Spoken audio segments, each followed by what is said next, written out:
Continuing with our discussion about aspects of love, and one of the 63 qualities which you mention in your book, Unconditional Love Is, Appreciating Aspects of Life, is peace. Now, I think most people can readily appreciate why enjoying peace and giving peace, for example, to others, would reflect a state of love. But what I'd like to ask you to do is to perhaps point out any aspect that you think may not be quite so obvious. And what I'll do first of all is to read what you've written. It's only the single page, just 3 paragraphs. But I dare say there's something in this that you'd like to expand a little bit on. So, peace is an inner quiet solitude which knows no bounds. It is like a clear mountain lake reflecting the highest peaks of wisdom. When we quiet the mind and feelings, we begin to experience the peace within that is always available. In this calm state, we can contemplate the possibilities life affords and allow new inspiration for our journey. Peace is not static. It is a dynamic and vibrant energy which permeates the depths of our existence and comforts us. The opportunity to realize our innate perfection resides in this stillness. When we tap into this amazing awareness, we know from whence truth comes and how to expand it. We recognize peace begins within, and that we must consciously cultivate it to experience its gifts. Unconditional love is peace. When we claim the serenity peace provides, we find a vast reservoir of potential ideas, opportunities, and love. So is it this thing about peace begins within that you particularly would want to emphasize there?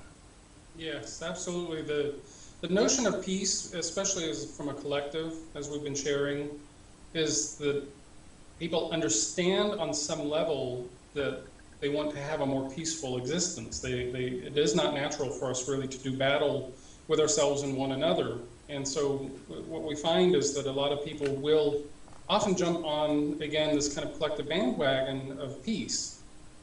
And yet, frequently, that peace, shall we just say peace activism, can often be from the standpoint of fighting, say, against battle or fighting against war, wanting to do something in opposition. When rightly understood, peace is a very universal energy. It's a very dynamic energy. It's not a nothingness. Peace is an extraordinary experience when we can actually quiet down our own thoughts and our own feelings to a point where we experience the greater aspect of ourselves. In other words, when we are simply constantly reacting to everything we experience in our outer world, our thoughts and feelings are running rampant in every direction. And of course, there's a lot of passion in the idea of peaceful existence, because they are tapping into that dynamic energy. Yet it's extraordinarily different when we are peaceful ourselves, when we are actually walking peace, when we are comfortable with ourselves, when we are accepting of ourselves, when we're accepting of the experiences around us and acknowledging that we can have great impact by being peaceful. It is very different than when we are out trying to counter something else that's going on. In other words, we can be gathering together in peace and being an example of extraordinary peace. Or we can go out and do what we think under the banner of peace and fight for peace, which is really a contradiction. So whatever we can do to cultivate peace for ourselves, find moments throughout our day, take time for ourselves, to actually quiet down our thinking, quiet down, our emotional reactions to things, and simply, as I often share, great to do a meditation, we can simplify it even more with just taking a deep breath. When we're confronted with something that, say, agitates or irritates us, takes us out of our natural peaceful state, a deep breath is often the quickest way to restore our sense of presence in the moment. And that deep breath allows our mind to quiet down, our physical body will literally relax, our feelings will relax, and in that space we can come up with a multitude of new responses, creative responses that are more peacefully based than, say, if we're in a state of anger, we're agitated, we have thoughts flying randomly and mile a minute, and our feelings and our emotions and our passions are all over the place. Chances are we are going to come from a very different place with our next choice. Most frequently an unconscious choice, because we are most frequently in those situations going to rely on something that is defensive in nature, reactive in nature, and something that we've have in our arsenal from the past. What we're looking at here is how to cultivate the dynamic energy of peace, where we are really in a state of grace, a state of knowingness, a state of greater unity with the world around us. If we cultivate that in our own lives, we're going to cultivate that in our immediate relationships, our immediate friendships, our neighbors, and our community. And peace will spread as a natural result, because we've started being peaceful ourselves. These times can be extraordinarily challenging, being swept up in the tremendous constant changes that we all are faced with.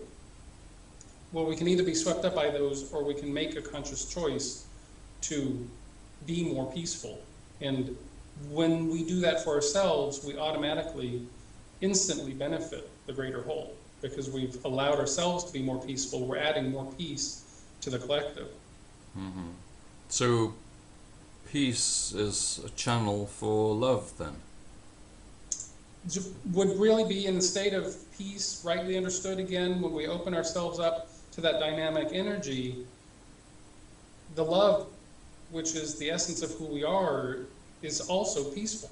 Again, the love, being unconditional, has no limits. It places no restrictions, so therefore it's extraordinarily universal, unifying sense of oneness, which an aspect, as we're relating here, one of the aspects we experience through unconditional love is peace.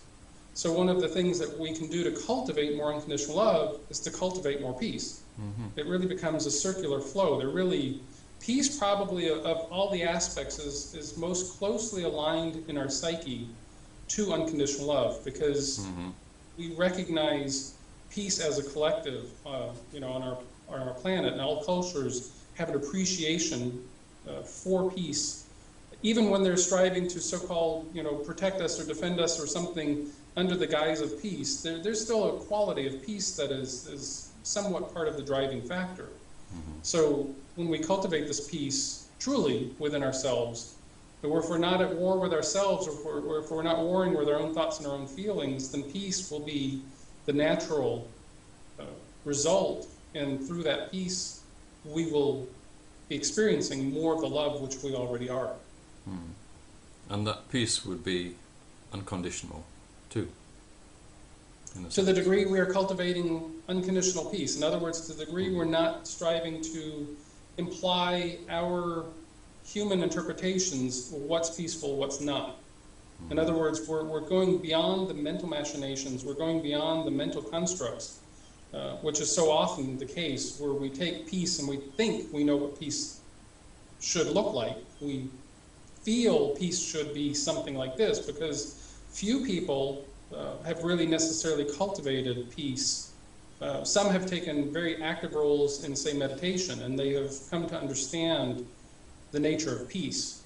And certain cultures, have a very strong part to themselves, where meditation is a very important part of their daily life, the daily ritual. So they have semblance of peace. What we're saying is that we cultivate this peace however we need to, however we can, whatever techniques are beneficial to us, as a way to cultivate more peace in ourselves, as a way to bring more peace, more love, more genuineness into our existence and the overall existence for everyone. So the place to start is to cultivate peace within oneself. And certainly breathing is a wonderful place to start. Meditation is a wonderful place to start. Again, for people that have not necessarily considered these bigger pictures, then the very practical steps can lead. I know for myself, I did not start out, taking the idea of meditation as a strong tool and technique, especially being more Western minded. That wasn't necessarily something that naturally came to my awareness as a great tool. It wasn't culturally intrinsic to my nature. It wasn't taught, and it wasn't something that I thought I could really accomplish, because when I thought of meditation, I thought of it in terms of something that you had to have very specific, definable, quantitative results. You had to do it a certain way, because I was more trained to do things based on ritual routine. What I found is when I finally kind of gave up the position that it didn't matter what I experienced, just simply taking a few moments out for myself without judging what it should look like, began kind of a process where I realized, it's okay, it didn't matter what it looked like. And over time, by just giving myself moments out, and that could be as simple as taking time to stop and look at a sunset. That's its own version of a meditation. Stopping to notice a flower, giving a hug to a person can be its own version of a meditation. Over the years, I've learned to cultivate peace as a walking form of my existence, because I've found that peace exists everywhere. And the more I've allowed myself the little moments, the more those little moments became the overall moments, to where I've learned how to quickly quiet my mind when it goes off in a reactive nature. Those are the benefits of having just taken the first step and just taken time out for myself.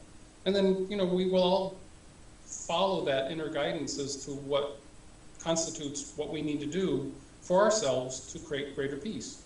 And if we make time for it, we will find time for it. If we don't believe we have the time, then that's just the mind running amok. That's just another way for us to avoid and stay in the old routines. We have to actually cultivate it. We actually have to, it's like cultivating a garden. You have to prune it and take care of it and do the things and pull the weeds, just as we do with our own thoughts and our own feelings and our own way of living. Peace is something that we can absolutely cultivate and then experience the beautiful garden as part of the expression as we do that. So best to cultivate peace outside of our immediate everyday life concerns. Not trying to make peace with something that's going on in our life, but to cultivate peace in its own right, using in ways that you've just described, such as in nature, finding peaceful moments, and in that way cultivating peace within oneself. And kind of the comical cliche, we do peace to be peace.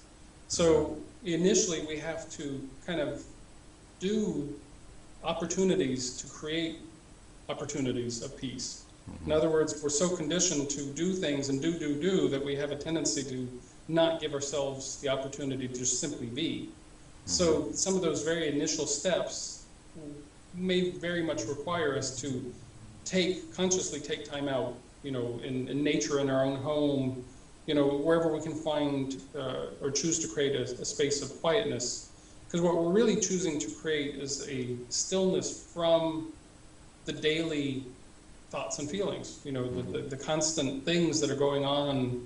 It may require turning off the TV, hanging up the phone, little natures that have huge results as a result, as we choose to cultivate more and more, because we will find that this peace is also innate within us.